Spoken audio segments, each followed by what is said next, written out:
ద్వితీయోపదేశకాండం 6వ అధ్యాయం 6-7 వచనాలు. ప్రియులారా, నేడు నేను నీకు ఆజ్ఞాపించిన మాటలు మోషే ఆ ఇశ్రాయేలీలతో చెప్పు, ఆ క్రైస్తవులతో చెప్పు. నీ హృదయములో ఉండాలవి. నీ హృదయములో ఉండడమే కాదు, నీ పిల్లలకు అవి చెప్పాలి, అభ్యసింప చెయ్యాలి.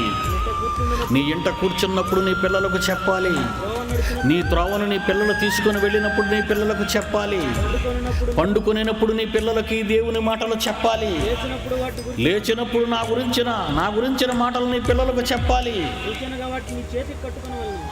సూచనగా నీ చేతికి కట్టుకోవాలి మాటలు. నీ కన్నుల నడుము బాసికాలుగా నా మాటలు ఉండాలి. నీ ఇంటి ద్వారబంధముల మీద, నీ గౌనుల మీద వాటిని వ్రాయించాలి. ఆహా, ఎంతటి హితబోధ చేసాడండి ఆయన. చిన్ననాటి నుండి పిల్లల్ని పడుకున్నప్పుడు, లేచినప్పుడు, అన్నం తిన్నప్పుడు, తిరిగినప్పుడు.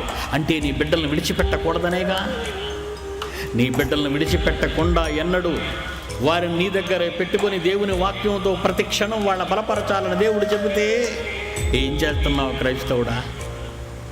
ఎంసెట్ అంటున్నావు, ఈ సెట్ అంటున్నావు, ఆ సెట్ అంటున్నావు, డాక్టర్లు అంటున్నావు, ఇంజనీర్లు అంటున్నావు.